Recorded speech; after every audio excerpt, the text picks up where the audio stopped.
हरि ओम तत्सत। ऋषि आध्यात्म ज्योतिष संस्थान में आप सभी लोगों का स्वागत है।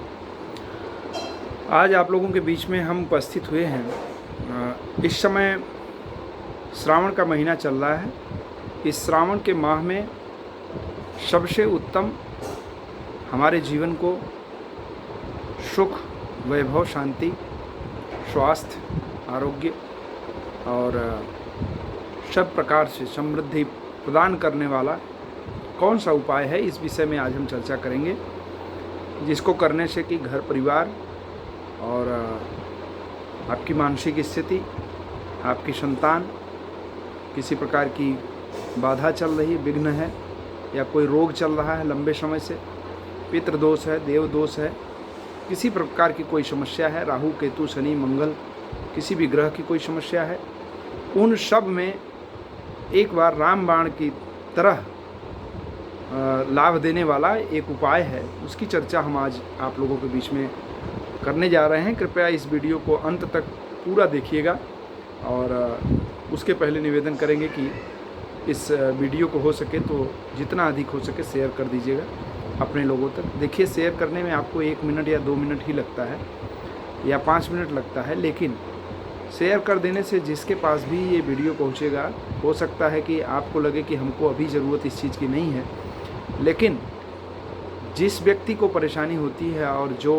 इस वीडियो के माध्यम से, इन उपायों के माध्यम से लाभ ले लेता है, उसके मन से जो दुआएं निकलती हैं वो कहीं न कहीं आपके लिए बहुत बड़े कवच का कार्य करती हैं। तो इसलिए निवेदन यही है कि आप कृपया वीडियो को शेयर ज़रूर करिएगा और अगर आप नए हैं तो चैनल को सब्सक्राइब ज़रूर करिएगा। तो चलिए शुरू करते हैं। देखिए, कहा गया है कि श्रावण का जो महीना होता है, यह शिव पुराण के अनुसार भगवान शिव का सबसे श्रेष्ठ माह माना जाता है। मैं भगवान काशी विश्वनाथ की नगरी काशी से इस समय आपको यह वीडियो प्रदान कर रहा हूँ। आप विश्वास करें कि सावन के हर दिन को पावन कहा जाता है और सावन का कोई भी ऐसा दिन नहीं है जिस दिन महादेव की पूजा निरर्थक हो।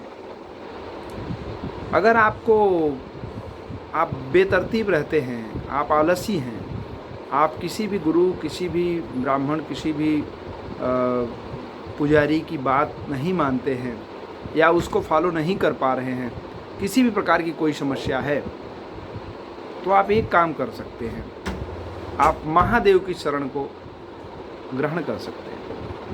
महादेव एक ऐसे देव हैं, देवाधिदेव हैं, जो कि भूत भावन कहे जाते हैं,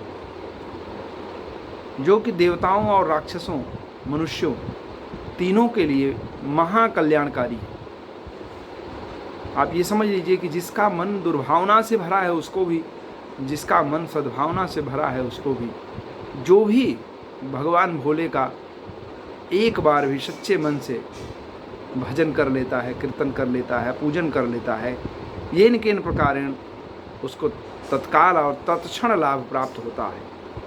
यह मैं ऐसे ही नहीं कह रहा हूँ, यह हजारों बार का प्रयोग किया हुआ उपाय है जो बताने जा रहा हूँ आपको। श्रावण के महीने में आपको किसी भी प्रकार की कोई समस्या चल रही है, आपकी कुंडली में काल सर्प हो, काल सर्प योग है, किसी भी प्रकार का काल सर्प योग है, या फिर काल सर्प योग कैसे है पता करने के लिए राहु और केतु के बीच में सारे ग्रह बैठे हुए हैं और उसके बाहर मतलब आधे आध ग्रह, सारे भाव खाली हैं और बाकी के भाव भरे हुए हैं, राहु और केतु के बीच में ही सारे ग्रह आ रहे हैं, तो काल सर्प योग।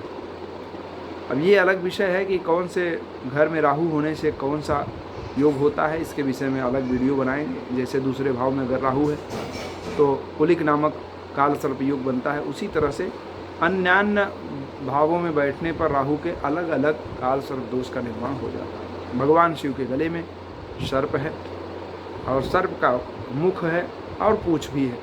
सर्प का मुख राहु और सर्प का पूँछ केतु का प्रतिनिधित्व करता है।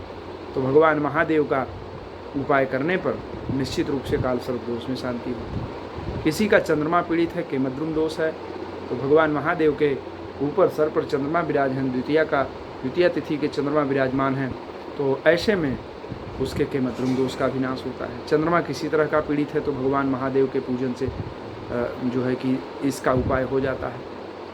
अगर आपका मंगल खराब है, मंगलिक योग है, मंगल की कोई समस्या है, तो भी भगवान महादेव के पूजन से मंगल ठीक होता है। कैसे?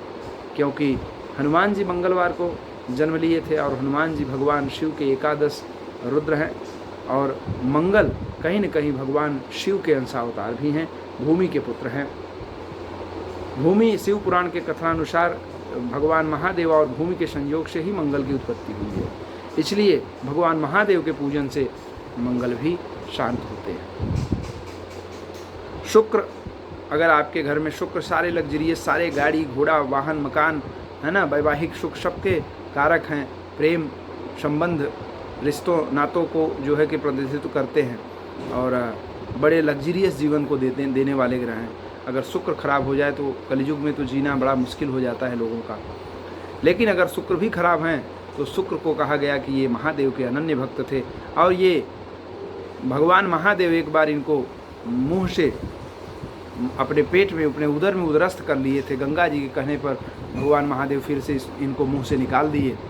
तो ऐसे में ये मुंह से उगले हुए भगवान शिव के पुत्र हैं, इसलिए शुक्र ग्रह की भी शांति होती है। और शनि तो इनके शिष्य थे ही, अनन्य भक्त थे, अनन्य शिष्य थे, इसलिए शनि की किसी भी प्रकार की ढैया साढ़े साती वगैरह के में जो है कि इनका उपाय हो जाता है।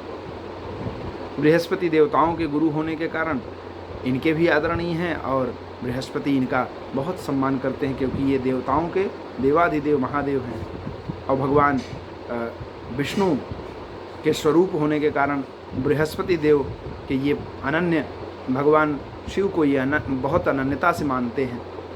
इसलिए बृहस्पति का भी अगर किसी प्रकार का तकलीफ है वहाँ भी शांति होती है। तो इस तरह से अगर आप देखें, सूर्य भी, भगवान भास्कर सूर्य जो कि हर तरह से भगवान शिव के अनुकूल हैं, क्योंकि सूर्य कुल में भगवान राजा राम जन्म लिए थे। राजा राम से भगवान शिव का क्या संबंध है आपको पता ही है।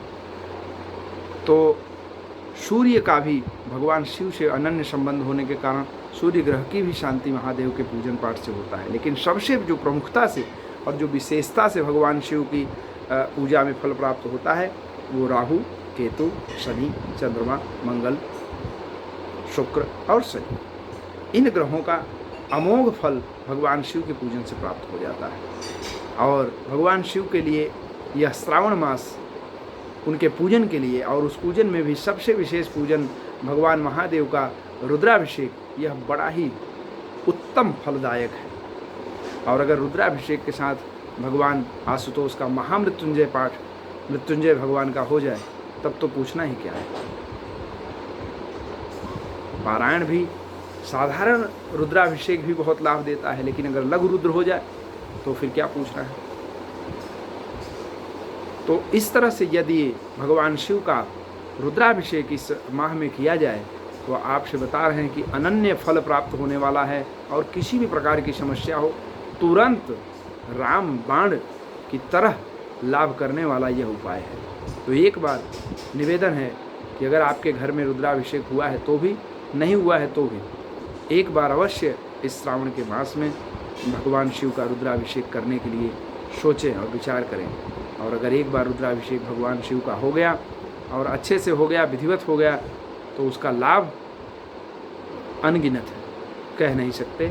और यह सब करके देखा हुआ है, करा के देखा हुआ है, कई लोगों पर देखा गया है।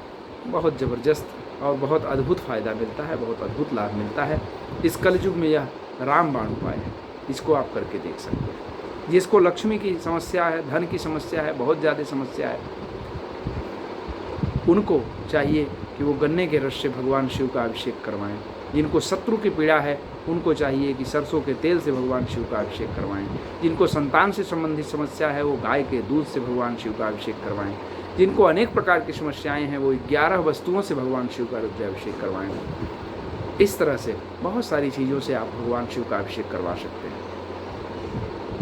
और उसके साथ साथ किसी भी प्रकार की कोई बाधा हो, कोई समस्या हो, कोई भी दिक्कत हो तो भगवान शिव का रुद्राभिषेक करवाएं। किसी की तबीयत ज़्यादा खराब होती हो, स्वास्थ्य गड़बड़ है और अनेक प्रकार की समस्याएं हैं, घर बाधाओं के जंजाल से जो है कि एकदम जकड़ा हुआ है, ऐसे में महामृत्युंजय और रुद्राभिषेक बहुत ही लाभकारी होता है। और अगर इसी में आप महादेवी महामाया का महाविद्या पाठ भी करवाएं तब तो क्या पूछना है, प्रेत शत्रु सब के लिए बहुत कारगर सिद्ध होता है। तो मिलेंगे दूसरे वीडियो में इतनी जानकारी के साथ आज की इस वीडियो को विराम देता हूँ। तब तक के लिए धन्यवाद, नमस्कार, हरि ओम।